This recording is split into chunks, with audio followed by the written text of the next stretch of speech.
नमस्कार साथियों, good afternoon, सत श्री अकाल, अस्सलाम वालेकुम।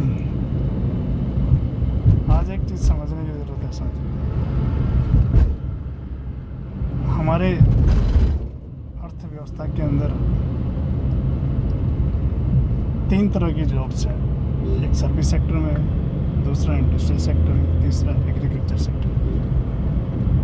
अमूमन देखा जाए तो सर्विस सेक्टर बोले तो गवर्नमेंट सेक्टर, गवर्नमेंट जॉब्स, जितनी भी गवर्नमेंट जॉब्स हैं, सेमी गवर्नमेंट जॉब है जिसमें 51% स्टेक होल्डर्स होते गवर्नमेंट होती है और 49% जो होती प्राइवेट शेयर्स होते हैं।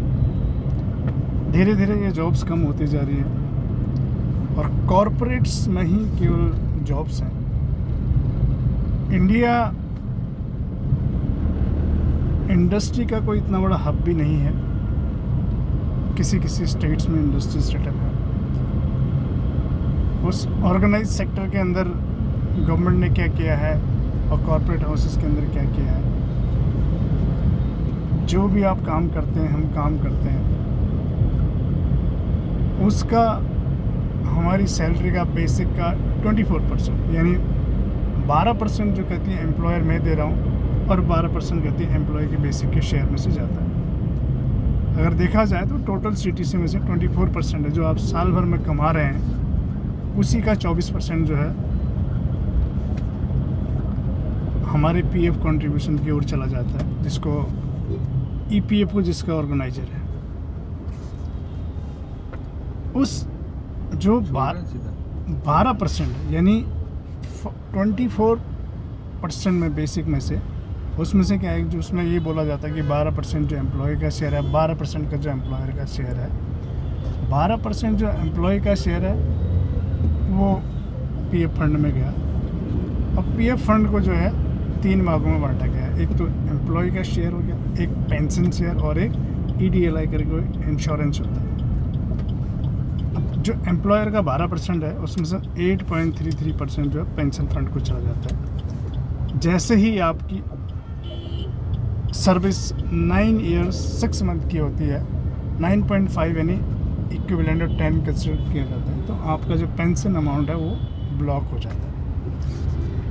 जिसमें ईपीएफओ का एक प्रावधान है कि आप जब 50 ईयर्स के हो जाएंगे तब आप अपनी पेंशन विड्रॉ कर सकते हैं, लेकिन आपका पैसा ब्लॉक हो रहा है। सबसे बड़ा नुकसान यहाँ पे क्या है कि जो पैसा ब्लॉक हो रहा है, जो भी एक्यूमुलेशन होगा उसमें ना तो कभी इंटरेस्ट शो होता है आपका, वो एक्यूमुलेशन गवर्नमेंट क्या करती है उसको ब्लॉक कर देती है। एक अमाउंट आपको देती है उसमें से, जो आज के टाइम में मैक्सिमम 7,500 रुपीज़ है। अगर आप कैलकुलेट करेंगे 1,250 रुपये आपकी सैलरी में से बेसिक में से कट रहा है, जो पेंशन फंड को जाता है। साल भर का होता है 15,000 रुपये। अगर आप 20 साल भी मिनिमम कंट्रीब्यूशन देते हैं तो वो अमाउंट करीब 10 लाख के आसपास पहुंचता होगा। अगर कोई 50 साल की एज में रिटायर होता है और 10 साल के लिए 10 लाख रुपए को आगे रखता है तो करीबन उसको 18-19 लाख रुपये मिलेंगे। और उसका वो ब्याज निकालेगा तो पर मंथ उसको 7-8 हज़ार रुपये वैसे ही मिल जाएंगे, प्लस जो एक्यूमुलेशन है, जो 20 लाख का जो कॉर्पस है वो उसके पास ही होगा, उसके नॉमिनी को मिलेगा। पर यहाँ पे क्या है, जो कॉर्पस है वो सरकार के पास रहेगा, गवर्नमेंट उसका इस्तेमाल करेगी और उसके एवज में आपको गवर्नमेंट का जो है प्रॉपर पेंशन नहीं देगी।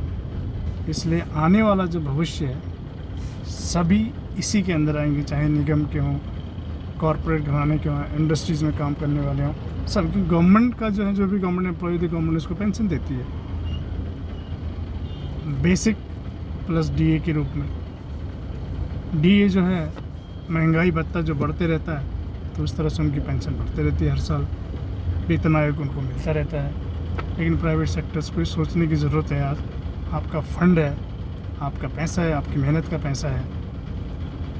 इसके लिए आने वाले समय में जो है सबको अवगत कराया जा रहा है। कुछ ऑर्गेनाइजेशंस हैं जो इसके लिए फ़ाइट कर रहे हैं कि हमारा हक हमको मिले।